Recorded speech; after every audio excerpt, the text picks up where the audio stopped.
Hi everyone, this is Sapali. If you are preparing for IELTS General Training test for employment purposes, this video is just for you. Thanks for stopping by and welcome to the English Academic Facilitator. This video gives you some very important facts and instructions you should know before you take up IELTS General Training Reading test, along with some valuable tips which help you save your time. This is the area where many of our candidates get stuck due to lack of knowledge about time management.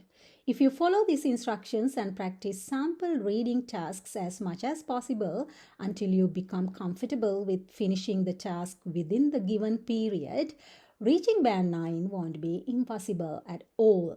So without further ado, let's get started.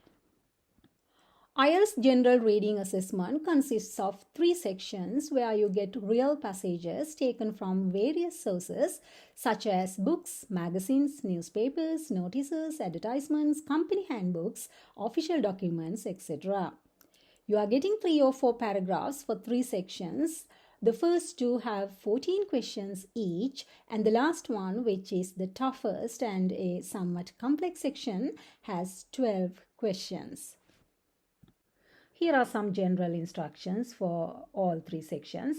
The reading test contains 40 questions and each correct answer is given 1 mark. Any answer which is above the word limit specified for the task will not receive a mark, so it is important to read the instructions carefully. For questions where you have to write letters or Roman numbers, write only the number of answers required. For questions where you have to complete a gap, write only the missing words. Section 1 in this assessment talks about the topics that are relevant to everyday life in an English-speaking country. And Section 2 contains 2 short factual texts focusing on work-related issues such as applying for jobs, company policies, pay and conditions, workplace facilities, staff development and training, etc. While Section 3 contains 1 longer, more complex text on a topic of general interest. Today I'm focusing on section 1 only. So for this section, you will be getting a text related to advertisements, educational courses, hotels or restaurants, sports centers or club facilities. Managing time is something you practice before the real test. Here are some tips to save your time. Firstly, it's quite normal that you would find some words that you can't understand, but take it easy and don't overthink sparing your time on trying to get the meaning. Just ignore it and try to get the overall meaning of the paragraph. Sometimes you will be able to guess the meaning from the context. Even if you can't, it won't affect you if you can understand the message given. Secondly, if you find it difficult to spot the answer, just mark the question and skip it and move on. After answering the others, come back to it. If there are many paragraphs, identify the topic sentence and highlight it so that when it comes to questions, it would be easier for you to spot the answer without roaming around the whole passage. Following reading strategies is also important. First, skim the passage as quickly as possible. That is only a glance at the passage to see what it is all about. By using visual subtitles, headings and subheadings, etc., if there are. And then quickly read the questions to know what is there to answer. Then read the passage, keeping the questions in front of your mind, highlighting the key ideas that seem to be important for the answers. Then go back to the questions and answer as quickly as possible, paying attention towards the topic sentences and highlighted areas. This would save much of your time and avoid you wandering here and there around the passage to locate the answer. At last but not least, pay attention to correct grammar and spelling, especially the subject-verb agreement in grammar. Regarding spellings, if there is a serious error that affects the meaning of the word, you would be penalized. But if it is a minor error, it would be considered just a mishap. When you write in a hurry, we all make minor errors. So for minor errors, you won't be penalized. So check for serious spelling errors. Even though you are expected to spend 20 minutes out of 60 minutes on this section, it's important to save a couple of minutes, taking 15 to 17 minutes spending on this particular section in order to utilize in section 3, which you have to struggle with the given time span. For section 1, you are getting comparatively easier questions than the other two because mostly they are literal questions for which answer will come in a common, usual or expected form. So there's no need to struggle to get the answer, but you have to follow some strategies to save time. The task is to complete the sentence by using no more than 3 words. Here, first of all, you need to identify what type of answers you may find from these instructions. As this is an instructional text, all you need to know is answers for what's and how's because it is all about what to do and how to do in an emergency. What to do is to evacuate the place as soon as possible, and how to do is to follow the procedure given. So we'll highlight all 3 word phrases which seem to be possible answers while scanning the instructions. Scanning means reading for details. Now let's scan the first part of the text now. Read the text below and answer questions 1 to 8. Emergency procedures, revised July 2011. This applies to all persons on the school campus. So there won't be any question from this part. In cases of emergency, example fire, find the nearest teacher who will send a messenger at full speed to the office or inform the office via phone extension 99. So there will be some questions from this section because there are some important facts mentioned here. Because the first thing you have to do is to find the nearest teacher. So that is important. The nearest teacher. So I highlighted the nearest teacher, 3 word phrase. And the next thing you have to, and the other thing you should know is what the teacher should do. Teacher should send a messenger or inform the office. So both are equally important. So one can be your question. And let's read the next part. Procedure for evacuation. Warning of an emergency evacuation will be marked by a number of short bell rings. In the event of a power failure, this may be a handheld bell or siren. Number 2, all class work will cease immediately. So there are 15 instructions altogether, but there may be 2 or 3 questions coming from this section. So here, short bell rings, this phrase is also important. So I highlighted it because it is how you should know that you have to evacuate the place by listening to short bell rings. And there is an alternative as well if there is a power failure. That is to listen to a handheld bell or siren. So that is also important. And the second thing you have to do is to cease immediately. Classwork will cease immediately. You have to stop your classwork immediately. That is also important. So cease immediately is also important. Now let's go back to the question section. Even if you know what to do, don't forget to read the instructions before you answer. Pay attention to the phrase in block letters. Complete the sentences below. Choose no more than 3 words from the text for each answer.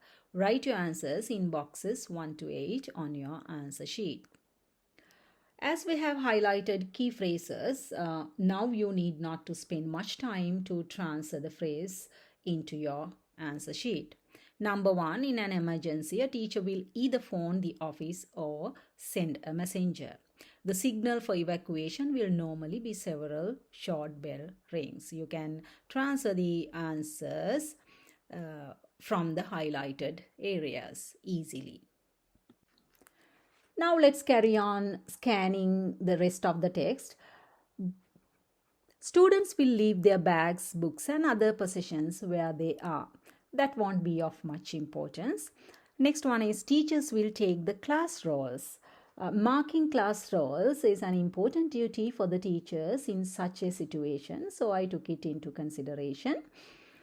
Classes will vacate the premises using the nearest staircase. If these stairs are inaccessible, use the nearest alternative staircase. Do not use the lifts. Do not run. How to move is also something to be aware of. Alternative is equally important, so I highlighted the both. Each class under the teacher's supervision will move in a brisk, orderly fashion to the paved quadrangle area adjacent to the car park. Where to move is also a key instruction to adhere, so I highlighted the location paved quadrangle area. All support staff will do the same. Who else is included to follow the procedure other than the students and teachers is another key feature. So a question is possible regarding this fact. So I highlighted it as well. The marshalling supervisor, Miss Randall, will be wearing a red cap and she will be waiting there with the master timetable and staff list in her possession. That won't be of much importance. So now let's move on to the next part of the questions. Question number 3. If possible, students should leave the building by the nearest staircase. Number 4. They then walk quickly to the paved quadrangle area. Number 5. All support staff will join the teachers and students in the quad. So it won't be difficult to get the answers as you have already highlighted the required phrases. Now let's move on to the last section of the text. There are 3 more questions to answer, so let's highlight 3 most important phrases that can be expected for the answers. Students assemble in the quad with their teacher at the time of evacuation. The teacher will do a head count and check the roll. Each teacher sends a student to the supervisor to report whether all students have been accounted for. After checking, students will sit down. The supervisor will inform the office when all staff and students have been accounted for. So these won't be much of importance. All students, teaching staff and support personnel remain in the evacuation area until the all clear signal is given. The all clear will be long bell ring or 3 blasts on the siren. So number 12 and 13 would be important because you will get either what would be the signal for returning to the class or how you would hear the final signal to go back to the class. So both are important and one will come as a question. Number 14, students will return to class in an orderly manner under teacher's guidance. That is not something to order because it's a normal role for the students. In the event of an emergency occurring during lunch or breaks, students are to assemble in their homeroom groups in the quad and await their homeroom teacher. So exceptions are also important. What you should do in an exceptional scenario. So if it happens during breaks, they have to assemble in their homeroom groups. Now let's move on to the questions. Question number 6. Each class teacher will count up his or her students and mark the class roll. It is easy. After the all clear signal, everyone may return to class. Question number 8. If there is an emergency at lunchtime, students gather in the quad in their homeroom group and wait for their teacher. So that's all for that section. Read the texts below and answer questions 9 to 14. Community education, short courses, business. Business basics, gain foundation knowledge for employment in an accounts position with bookkeeping and business basics through to intermediate level, suitable for anyone requiring knowledge from the ground up. So, Here you get 5 texts altogether about short courses. And let's highlight the key areas. You can ask 2 questions to find key areas. Number 1, what is this course for? It is for accounts position with bookkeeping. So I highlighted the key areas. Accounts position with bookkeeping. And the second question would be what type of standard you are supposed to gain through the course. Business basics through to intermediate level. And knowledge from the ground up. Knowledge from the ground up till intermediate level. As there are 5 texts, 1 question would come from this course. So let's go to the question. Questions 9 to 14. Do the following statements agree with the information given in the text? In boxes 9 to 14 on your answer sheet, write true if the statement agrees with the information, false if the statement contradicts the information, not given if there is no information on this. Question number 9. Business basics is appropriate for beginners. It's true. Now let's move on to the next couple of texts and we'll ask the same couple of questions to identify the key areas. What is this course for? It is for bookkeeping. What does it provide? It provides comprehensive understanding of bookkeeping plus hands-on experience. Hands-on experience means the practical knowledge. Next one gives a list of things, so no need to point out a specific area. Let's have a look at the questions 10, 11 and 12. Bookkeeping has no practical component. That is false. Question number 11. Bookkeeping is intended for advanced students only. That is not given. Question number 12. The new enterprise module can help your business become more profitable. That is also not given. Now let's look at the last 2 courses. Social networking, the latest marketing tool, and communication. Let's ask the same questions. What is it for? It is to give you an overview of the latest marketing tool. What does it provide? It provides an opportunity to analyze what web technologies are available and how they can benefit your organization. And when it comes to communication, what is this for? It is for taking the fear out of talking. And what does it provide? It provides public speaking skills, better communication skills, and confidence. Now let's move on to the last 2 questions. Social networking focuses on a specific website to help your business succeed. It's false because it analyzes all the available websites. Last question. The communication class involves speaking in front of an audience. That's true. That is the end of the section 1. I hope you could understand what you need to pay specific attention in this section. Practice more section 1 reading tasks to improve time management skills. I'll see you in another video for section 2. Till then, bye-bye.